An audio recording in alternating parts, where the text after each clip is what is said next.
everyone. In physics classes, we are doing third chapter of class 12, that is current electricity. And today we are going to discuss about the Kirchhoff's law. In 1942, Kirchhoff, a German physicist, gave two laws, or we can say two rules, to simplify the complicated electric circuits. We are well familiar with the Ohm's law. Okay, according to the Ohm's law, V is equals to IR, where V is the potential difference, I is the current flowing through the circuit, and R is the resistance offered by that circuit to the flow of current. Okay, so for any circuit, we can apply this Ohm's law and we can find out the potential or the value of current or the value of resistance, whatever is the required. But this Ohm's law is applicable for the simple circuits only.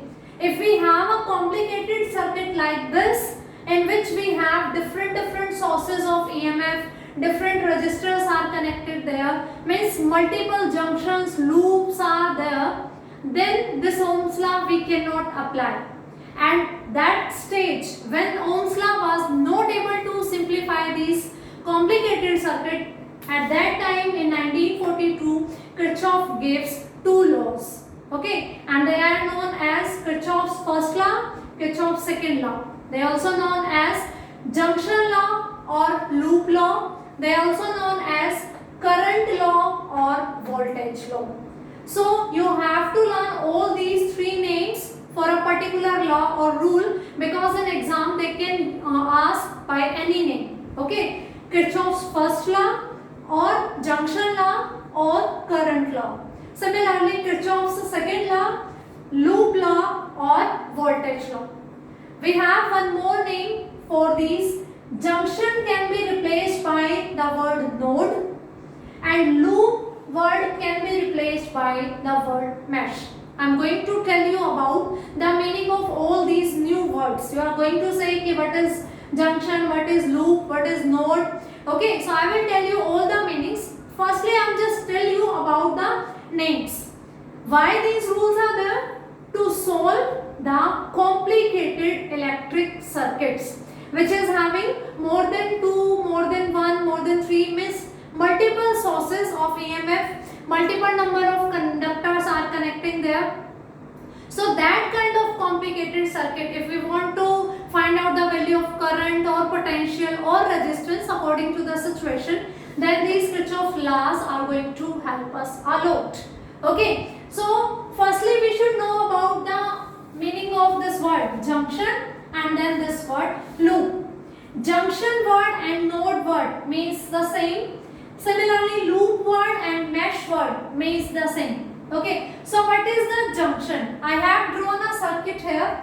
This point B, this point E, they are showing the junction where two or more connections are meeting there. Two or more conductors are connected at that single point. That thing is known as junction, where more than two things are connecting. Okay, more than two, or you can say two also, means different two directions are connecting at a point.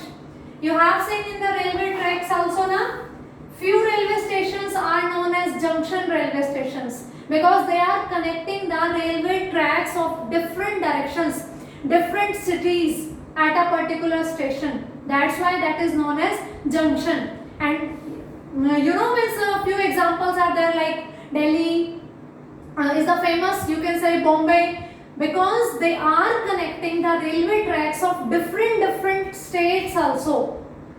They have so many complicated tracks there. They all are connecting that particular city like Delhi or Bombay to the multiple cities. So junction is the meeting place of two or more different directions. So if I talk about the electric circuit, here also the junction word will be the same. The multiple paths are connecting at same point, that point is known as junction, and we can say junction as node also. The loop or the mesh, a closed path of a circuit is known as loop. Suppose I am here, this point A, I'm traveling from A to B, B to C, then C to D, D to E, E to F, and F to again A. A closed path is known as loop or mesh. Similarly, A, B, E, F, A. Again a closed path is there. This is also a loop. B, C, D, E, B. Again a closed path. So in any electric circuit, a closed path is known as loop or mesh. Okay, junction at which 2 or 3 different direction or different paths of the currents they are connecting, or different conductors are connecting at that particular point is known as junction or node, and a closed path in any electric circuit is known as loop or mesh. So this is about the introduction of Kirchhoff's law and meaning of these words. Now let's discuss these two laws one by one. First law I am discussing. The first law, it is also known as current law, or it is also known as junction law. So according to the first law, the algebraic sum of all the currents passing through a junction will be 0. I have written summation I is equals to 0. This symbol summation is representing the sum. I am saying algebraic sum means we have to consider the direction also. Algebraic sum of all the currents meeting at a junction will be equals to 0. Suppose I have a junction and different wires are connecting here, different conductors you can say, different resistors you can say. Suppose here I1 current is coming towards this junction, I2 current is moving away from this junction, I3 current is again moving away from this junction, and I4 current is suppose moving towards the junction. Then algebraic sum of all these currents is going to be equal to 0. So we have to consider one direction as a reference direction. Suppose we are saying that the current coming towards the junction is having positive direction, and the direction of current which is moving away from this junction will be negative. So what I will say, I1 coming towards the junction positive, I2 moving away from the junction negative, I3 moving away from the junction negative, I4 coming towards the junction positive is equals to 0. Summation I is equals to 0, or I1 minus I2 minus I3 plus I4 is equals to 0. I can write it as also I1 plus I4 is equals to, these two terms are negative here, they will become positive on another side. I2 plus I3. I1 plus I4, the current coming towards the junction. I2 plus I3, the current moving away from the junction. So we can say the amount of current coming towards the junction will always equal to the amount of current moving away from the junction. Two things you can say, the algebraic sum of total current meeting at a junction will be 0, or you can say the amount of current coming towards the junction will be equal to the amount of current moving away from the junction. So this is the Kirchhoff's first law, or Kirchhoff's junction law, or Kirchhoff's current law. Any name can be asked in the exam, that's why I am telling you all the names. And the conclusion of this law is this one. The sum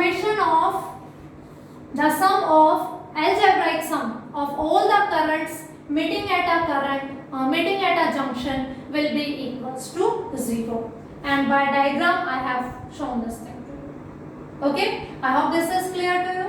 The next one is Kirchhoff's second law, or loop law, or voltage law. It is saying that the sum of change in potential will be equals to 0, or we can say, if we talk about in the terms of EMF, then the summation of EMF will equal to summation of IR. We know the potential is given by the product of current and resistance.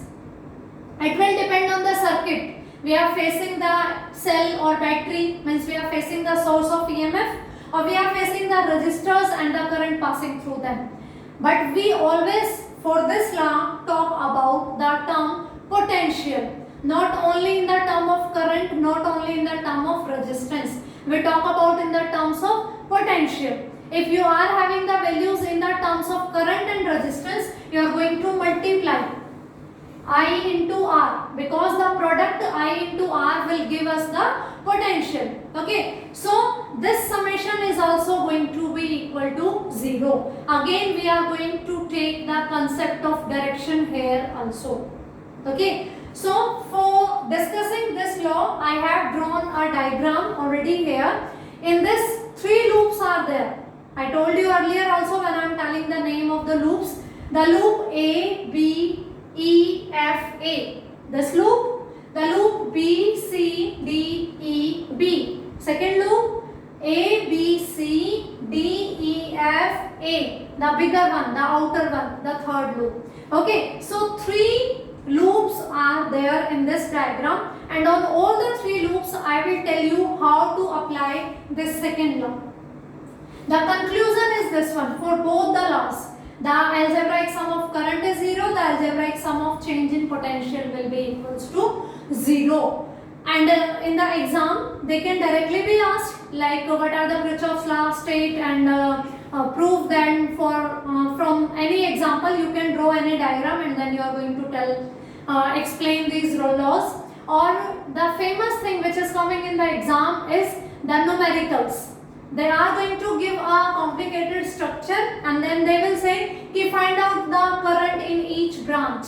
This line are known as branches of the electric circuit. Okay, between any 2 junction the line is known as branch. They can ask the current in this line, they can ask the current in this line. For that values, that current and resistances, you have to know about that how to apply these laws. The first one is very easy. I have already told you. You can apply in this way or in this way. You are going to add all the currents according to their direction. The sum will be equals to 0. Or you can say the current coming at this towards this junction will be equals to the sum of current leaving that junction or moving away from the junction. Okay. Similarly, now we are going to apply the Kirchhoff's second law or the voltage law. They are also known as loop law or mesh law. So let's start with this diagram. Okay, you know the direction of current, that is from the positive electrode of a cell to the negative electrode of a cell. So if I talk about this E2, here I am just telling you one source of EMF having EMF E1, resistance R1. This is the second source of EMF E2 epsilon 2 and the resistor is R2 and this is R3. So if I talk about this one, so current will be I1 outside from the positive towards the negative. So it will be here in this direction. Due to this cell, the direction of current will be here outward and here inward. Because this is the cell first one, so I am writing the current I1 and current I1. Similarly here, the current will be I2 leaving from here and the entering will be I3. Sorry, I2, because we are talking the current which is due to this second cell. Okay, this is coming outside from the positive electrode and coming towards the negative electrode. If I talk about this line, this branch of the circuit, we can say this is a branch. Okay, from here the current I1 is coming, from here the current I2 is coming, because 2 different sources are there. So in this line they both are going to add up, and suppose I am saying this is the current I3. Okay, now here the current is going in this direction, here the current is going in this direction. So it will be the direction of I3. I hope the concept of this direction of the current is clear to you. From this cell, current is coming outward. The direction of current for a cell is always from positive to negative electrode. I have drawn this thing, positive to negative. For this also, positive to negative. Okay, in this branch it will be I2, in this branch it will be I1, and the middle one is the common for both the loops, so it will be I3, suppose I am saying. Of course it will be I1 plus I2. Okay, now I am applying the Kirchhoff's second law in the loop. We can understand the concept with one loop also, but here I am going to tell you this rule for the 3 loops, so that here only you are going to do the practice for this. So taking the loop A, B, E, F, A, we are going to apply the second law, because first law is very easy, you can do. The second law, we are applying this loop. How to apply this loop? You always have to move in the direction of current from wherever you are starting. Okay, if you are along the direction of current, take that thing positive. If you are in the opposite direction as that of current, then you have to take that value negative. Suppose I am starting my motion where? From A. I am going A to B, then B to E, then E to F, and then F to A. Okay, and we talk about only the terms of potential.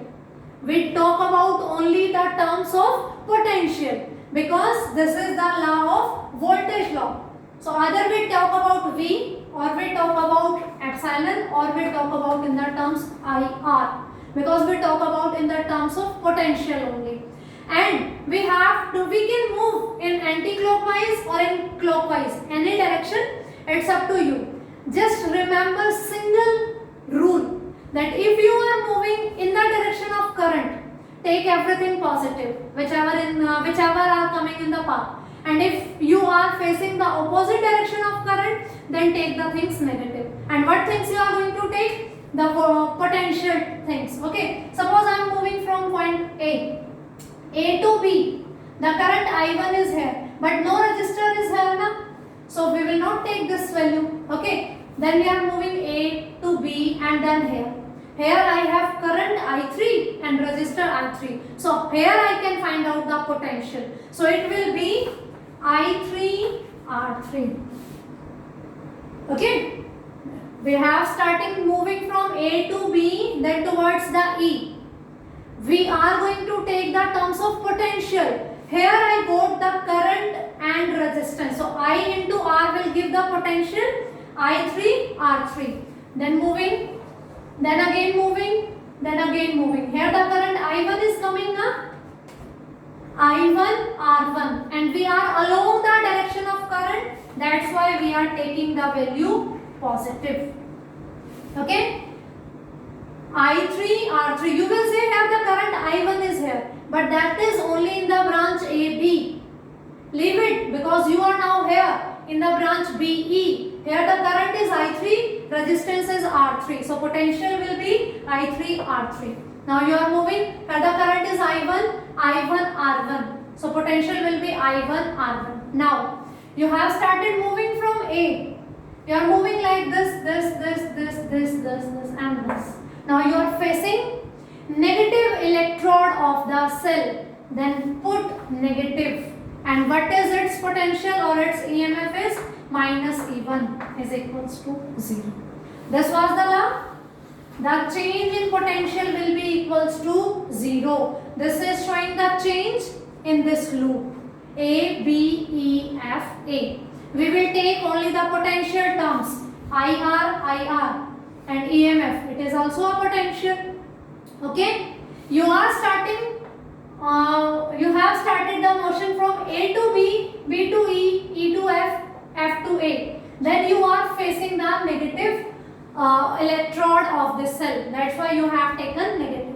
If you started your motion A to F, you are starting from here now, then you are going to take this one positive, because you are facing now positive electrode. But now you are along the opposite direction of current. So it will be minus I1 R1 minus I3 R3 is equals to 0. The signs will change. This will become positive and they will become negative. The thing totally will remain same. Okay. If I am talking about the loop, similarly B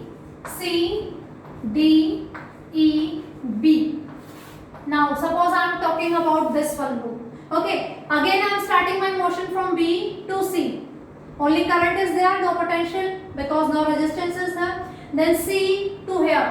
Here I am facing which one electrode? Positive electrode. So E2 will be, or epsilon 2 will be positive. Then here I2 R2. We are moving here na? The direction of current is here. So we are moving in opposite direction. Of course this term is going to be negative. I2 R2. Then moving here, here, here. I3 R3. Again we are in the direction of opposite to the current. So it will be minus I3 R3 is equals to 0. When you are writing the term of epsilon or EMF, write down the sign according to the electrode you are facing.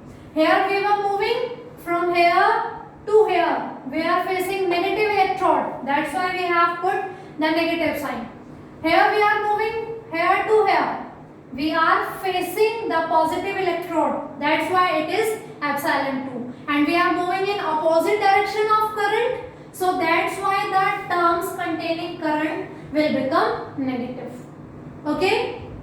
I hope this concept is clear to you. If you are writing about the term potential, means directly EMF, then put the sign positive if you are facing the positive electrode, put the sign negative if you are facing negative electrode. Okay? If you are moving in the direction of current, then the current terms will be positive, and if you are moving in the opposite direction as that of current, then you will write the negative sign. Okay? Same loop, you can move from B to E. I3 R3 will be positive. I2 R2 positive, then you are facing negative electrode. Means this equation can also be written as, if you starting moving from this one side, okay, I3 R3 plus I2 R2 minus epsilon 2 is equals to 0. What is the difference between these two equations? Nothing. If I am taking negative sign common here equals to 0, all will become having this sign. So it doesn't matter that students are asking, ma'am, in which direction we have to move, in clockwise or in anti-clockwise. Do not cram, do not learn anything. Just focus on the concept. You can move in any direction, in clockwise or in anti-clockwise. Just remember that thing. If you are writing the terms containing current, they will be positive if you are along the positive, means along the direction of current. They will be negative if you are along the opposite direction of the current. Similarly, if you are facing positive electrode, EMF will be positive. If you are facing negative electrode, then EMF will be negative. And I hope these two equations are clearing the rule ki how we can apply this voltage law. So let's do one more, the third one. The loop A, B, C, D, E, F, A. The outer one. Then we are not going to take this one branch. Okay. So let's start moving from A. A to B, B to C. No resistance is there, only current. But we have to take the potential term. I and R. Both should be there. So we are moving here, here, here and here. I have faced the positive electrode, so it will be epsilon 2. Then moving here, R is there and current is also I2, R2. But we are in the opposite direction of current, so it will be negative. I2, R2. Then we are moving, coming here. We are in the direction of current now, so it is I1, R1. Positive. Then we are facing the negative electrode, so it will be minus epsilon 1 is equals to 0. You have to take potential term only. Okay, so in the branches you have current only. We are not going to do anything with these terms. Whenever you are facing the resistance, of course current is flowing in the all branches, so here you get the potential drop. Okay, I2, R2. Firstly, the thing you have to know the direction of current. In the circuit, it may be possible the direction of current is given in the numericals and it may not be possible. You have to draw the direction of current. Then think just the one thing, the direction of current is from the positive negative. Okay, now you are moving here na, you will say direction of current तो ये थी, यहाँ आते आते this one is the direction of current. How is it possible? Because of this source भाई, this is present, so it is having the direction of current in this one because this branch is also there. When you are talking about this loop, talk about this one only, don't think about this one. If you are talking about this loop, think about this one loop only. If you are talking about the outer loop, then forget about this branch, the middle one. Okay, if you are writing the term in the product of IR, their sign will be decided by the direction of current. You are in the direction of current, take positive. You are in the opposite direction of current, take negative sign. Okay, the electrode which you are facing, you are starting moving here, here, here. You are facing positive electrode. So take positive sign, here, here, here. You are taking means facing negative electrode, taking negative sign. So if you are applying this loop like this, how I am told you, you are never going to confuse in this application. Okay, in numericals, what will come? You have to find out. They will say कि find out the current passing through the resistor R3. You cannot find out the current R3 means which is passing through this resistance. You cannot find out. You have to solve the whole circuit. So you have 3 equations, and this is the general math now. 3 equations, 3 variable I1, I2, I3. You have to solve, and you can find out the values. The most probability is this कि you are going to face the numerical for this one. In 5 mark it can also become कि state and define the Kirchhoff's law, and there may be 2 numericals to solve, means how to apply these Kirchhoff's law. A complete question may be there. So prepare well this topic. This is really very easy if you know the mechanism. Don't get confused. The number of different books you are going to read out, you are going to find out the different mechanisms, how to do. So do not follow the different books, just follow any one book. Because only one rule you can means keep in your mind. For a particular topic, if you are learning so many methods in exam, you are definitely going to get confused. Okay? So this one is the simplest one and the best one, that you have to move in any direction, whether in the clockwise or in the anti-clockwise. Just write down the terms of potential only and the signs I have told you 2-3 times. If still you face any problem, then please message me. I will try my best again to solve your doubts, and this is sufficient for this class. Both the laws, please practice for the numericals of these laws. Definitely the question will come in the board exam. Okay, so try your best, and if you face any kind of problem in any numerical, please send that numerical to me. I will going to solve that numerical to you with the explanation. So revise this class properly.